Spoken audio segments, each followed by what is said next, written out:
Hey everybody, how's it going? Are y'all ready for Christmas? I hope so, because it's almost here. You only got a couple days left. It's the fourth week of Advent, and we're almost through it. We're only 2 days till Christmas. 2 days till we finally get to celebrate the birth of Christ. 2 days till all the joy of Christmas is finally ours. But we still gotta wait for it, which is what we've been doing these last few weeks, because that's what Advent's all about. And so I wanted to give you one last little Advent devotional here, one last devotion on waiting. And to help us out, I wanted to go back to my old friend Isaiah, who we've referred to a couple of our weeks here. This is from Isaiah 40. Have you not known? Have you not heard? The Lord is the everlasting God, the creator of the ends of the earth. He does not faint or grow weary. His understanding is unsearchable. He gives power to the faint and strengthens the powerless. Even youths will faint and be weary, and the young will fall exhausted. But those who wait for the Lord shall renew their strength. They shall mount up with wings like eagles. They shall run and not be weary. They shall walk and not faint. Waiting can be hard. Hopefully the wait for Christmas wasn't too hard for you. It usually isn't. I mean, it is for my 4-year-old. Henry's having a hard time waiting. But it hasn't been for me. It's been a few weeks. I can manage that. I mean, I knew Christmas was coming. I got a date set on my calendar. And then I know it's there. And really, 4 weeks goes pretty quick. Especially this time of year with everything going on. Christmas comes before you're ready for it often. And so the wait for Christmas usually isn't that hard through Advent. But I've done plenty of hard waiting. I think we all have. I think we all currently are. I know I am. I'm waiting, like many of you, like probably all of you, for life to go back to normal. I'm waiting, to go back to basketball games and to have churches filled with people and to just feel free to go out in public without having to worry about touching things and what other people have touched. Which, I'm a germaphobe, I do kind of worry about it anyway, but it's especially hard for me now. I'm waiting for life again. And now that we've got, vaccines going out and people getting shots, right, I'm super excited about maybe that wait will be almost over. But I know that it's probably going to be a while yet, especially for me. I live in small town Iowa and I'm healthy. I'm not getting this vaccine anytime soon. I know that. And so I have to wait. And I've been waiting. And it's hard. And I'll be honest, I'm pretty weary of waiting. I think we all are. That's the hard part about waiting for a long time, or waiting when you're not sure when the date will be or when the end will be. It can make you weary. It can make you grow tired. It can make you just kind of stop caring and stop waiting and give up. I haven't given up waiting for life to go back to normal yet. But there's other things that we wait for in life that seem so far off and so distant and so unknown that we really don't wait for them or don't think about them. Stuff like the return of Christ.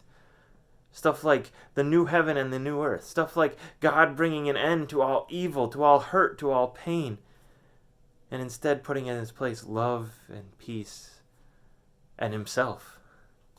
Right? That's what the Bible promises, that Christ will return and end suffering, and end hurt, and end pain, and end evil. And God will wipe every tear from our eye, and there will be no more hurt or pain. And I look forward to that day so much. I think we all do. But we have to wait. And I don't know when it's going to be. Could be tomorrow, I don't know. It could be lifetimes and lifetimes from now. And it probably will be. We've been waiting for a long time, thousands of years already. And it can be weary waiting for that. It can be hard.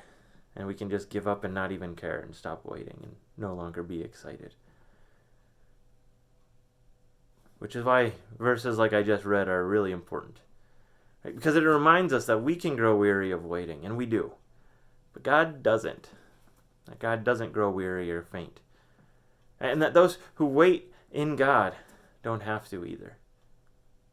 Because God, those who wait for the Lord renew their strength. Isaiah tells us, mount up with wings like eagles, which I love because I like eagles. Right? But I love because it's a great image of power and of strength. Right? And when we wait for God, when we wait in God, we have that strength. Because in the midst of our waiting, there's promises.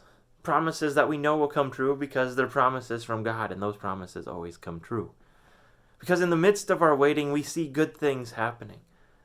Right? We see glimpses of what we're waiting for, glimpses of that life without pain, without suffering, glimpses of glory and of love that only God can provide. Right? We see that in the world around us. Even now, I see it. Even in the midst of a pandemic, I've seen it. Right? Glimpses of God's love, glimpses of hope, glimpses of the good things that are to come. Because in the midst of our waiting, we have strength from one who never grows weary or tired or gives up. And when we wait for God, we know that that strength is always there. Because we know that the wait will be worth it. That the good things will come. Right? That what we're waiting for is going to be amazing. And so we wait filled with strength that only God can give. We wait filled with hope that only God can give. We wait without needing to grow too weary. Because we wait in a God who never wearies. So wait. Wait. Wait for life to get back to normal. Wait for Christmas in a couple days. Wait for Christ to return and to end all suffering and pain. It'll happen. It all will happen. The good will come. We can just wait until it does. Wait in God filled with strength. Wait in God as we soar like eagles. Wait in God today, tomorrow, and however long it takes. God won't grow weary, and you don't have to either. Just wait. Amen. So there's my last devotional. I hope you all have a great Christmas. I hope you can join us. We'll have Christmas Eve service live streamed, 7 o'clock on Facebook. If you don't have Facebook, you can still get on and watch it on our church page. We'll also post it on YouTube later. But join us to worship on Christmas Eve. It's different, it's weird, but it's still Christmas, and we're still going to celebrate the birth of Christ, and it'll still be really good. So I hope you can join us. But if not, have a Merry Christmas either way, and have a great New Year, and we'll look forward to what next year can bring. And hopefully we won't have to wait too long for the good stuff to start coming again. Take care, everyone. Bye.